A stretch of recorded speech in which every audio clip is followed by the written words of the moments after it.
Ladies and gentlemen, welcome to today's radio program, which will be giving us hints on how to take preventive care and also to keep our livestock healthy.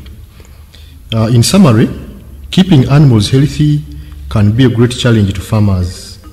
Several types of parasites infect farm animals. Some live in the intestines, some in the lungs, some in other parts of the body, while others live on the outside of the animal. Adult parasites lay eggs in the animal's body, which are then passed out in the urine or feces. The eggs develop into immature parasites, which are taken in by animals when they are grazing or drinking water.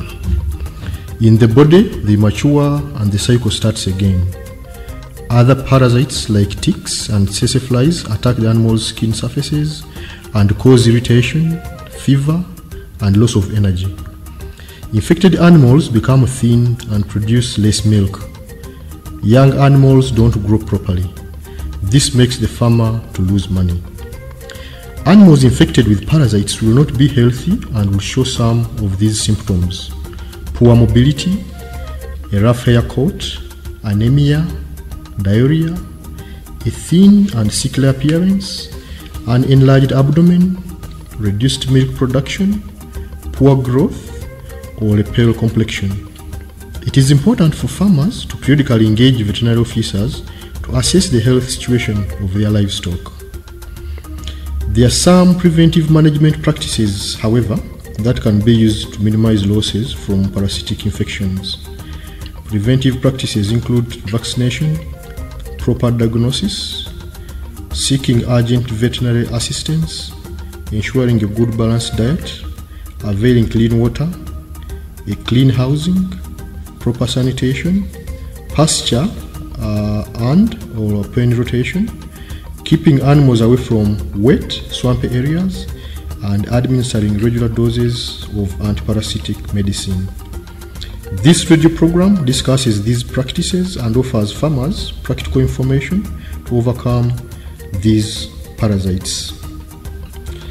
Mr. Sajabi, a private veterinarian, will advise livestock keepers on the importance of keeping their livestock healthy by preventing parasitic infections. Mr. Sajabi. Yes, thank you very much. Healthy livestock are productive livestock, not only providing food and income from their meat, milk and eggs, but also providing labor for farming and transport and manure as a source of fertilizer and fuel.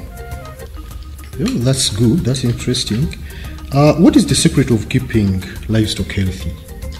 The real secret to keeping healthy livestock is not allowing them to become sick in the first place, as prevention is better than cure.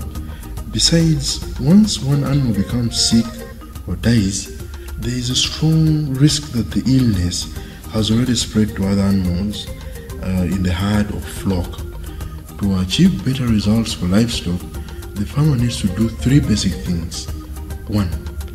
Provide a good balanced diet. And 2. Avail them with clean drinking water. And 3. Ensure that they have proper housing. Oh, that's very interesting and important, Mr. Sajabi. But how can a farmer know that his animal is healthy? It is very easy for a farmer to know. A healthy animal will usually show a smooth hair coat. Its body will have no sign of parasites like ticks. It will be feeding actively and the eyes will not be tearing. Its tail will be moving continuously and the animal will move about normally. Its urine will be normal. The dung will not be watery. Milking animals will produce enough milk and the milk will be of a normal color. Oh, it's good if farmers could look out for these signs, because milk is health and everybody knows that milk is essential for healthy growth. Again, Mr. Sajabi, what do you think, how can a farmer tell that his animal is sick? Experienced livestock farmers can easily know that the animals are sick. But knowing exactly what disease the animal is suffering from will require a trained veterinary officer. When animals show poor mobility, they have a rough hair coat, they are diureting, or they are thin and sickly, or they have an enlarged abdomen, or a swollen lymph node, or their milk production reduces, or they show poor growth, or have a pale complexion, or even lose appetite for food, then farmers shouldn't think it is witchcraft. Instead, they should urgently seek veterinary advice to deal with these problems. These are very important points, Mr. Sajabi. I am imagining farmers out there who are listening into this radio program are taking notes. I think these are very, very important things. Building on that one, Mr. Sajabi, what else can a farmer do to ensure continued livestock health? Yes, it is very important that farmers protect their livestock against preventive diseases by having them vaccinated. 6 months is usually the best age to have young animals such as cattle vaccinated, but this can vary. For birds, vaccination can range from 1 week to several months. Secondly, deworming animals is another good way to keep them healthy. By killing the worms, farmers are letting their animals get the full benefit from the food that they eat. Deworming should be done after every 3 months. This should be done before and after the rainy seasons. This makes the animals more productive, returning the benefits to the farmers. If animals graze outside, farmers should also control their access to pasture, changing the area where the animals graze every 2 or 3 months. This will help to reduce instances of tick-borne disease. Whenever a farmer acquires new animals or birds, they should quarantine them for at least 2 weeks in order to assess their health condition before introducing them to their herd or flock. Dipping or spraying cattle with acaricides will also kill ticks. Newborn animals should also be allowed to suckle from their mothers so as to drink the valuable first milk called colostrum, which contains antibodies the animal needs to fight infection during the first few months of its life. Within 24 hours of birth, the animal should be made to suckle with that one. It gives it all the protection because colostrum carries all the antibodies to protect it against the prevailing diseases that are in the area. Okay, Mr. Sajabi, this is a very detailed explanation about good livestock keeping practices. It is clear that you are stressing preventive care.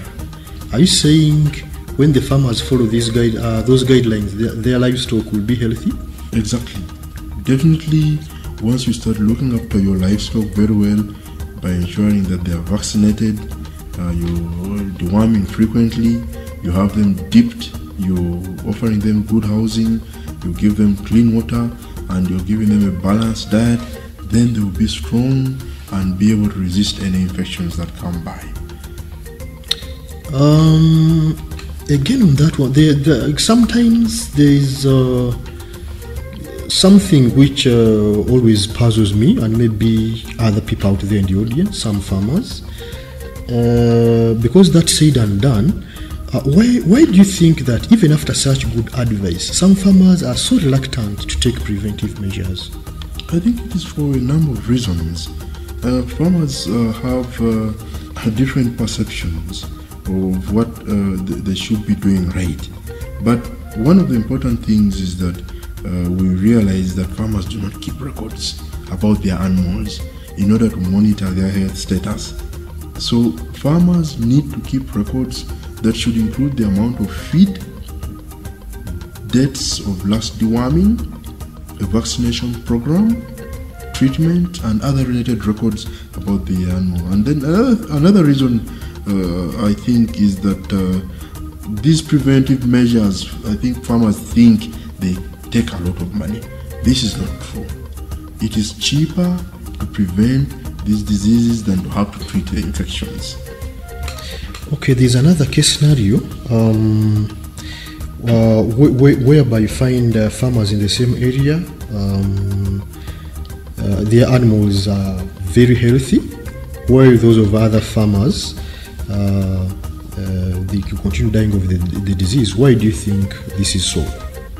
This should be because farmers with healthy animals take care to have their animals dipped and are more likely to invite a veterinary officer to their farm to assist them, follow vaccination programs, ensure that the animals have a good balanced diet, avail them with clean water, clean housing, proper sanitation, and keep the animals away from wet swampy areas, and administer regular doses of antiparasitic medicine. All livestock farmers need to follow these preventive measures in order to ensure good health for their animals. Now that is very interesting. Farmers would like to find out what your recommendations would be for the proper housing of their animals. Yes, proper housing is very, very important for animals if they are to be healthy. Animals need to have a clean environment where they stay.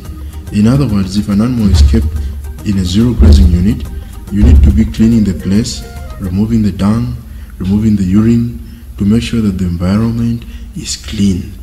And of course, even the housing is important, especially for young animals. They should be housed in such a way that will protect them from the excesses of weather.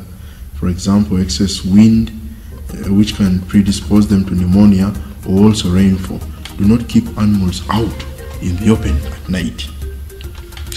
Mr. Sajabi, in summary, how would you advise farmers to keep their livestock healthy? It's a very big challenge actually for livestock farmers to keep their animals healthy. Unhealthy animals will not move well, they'll have a rough hair coat, they will diarrhea, they will be thin, they'll have a sickly appearance, they could have an enlarged abdomen, they won't produce enough milk, they will grow slowly, and they'll have a pale complexion. It is important, therefore, for farmers to urgently seek veterinary advice to treat animals that show the signs that I just mentioned. There are also some preventive management practices, however, that can be used to minimize sickness in animals. And these are vaccination, ensuring a good balanced diet, availing clean water, clean housing, proper sanitation, practicing pasture and or pen rotation, keeping animals away from wet, swampy areas, and administering regular doses of antiparasitic medicine. Thank you very much, Mr. Sajabi. It has been a pleasure talking to you. Ladies and gentlemen, we have come to the end of today's radio program. This program has been presented by the Rural Empowerment Network with financial assistance from the Technical Center for Agriculture and Rural Cooperation. Thank you very much.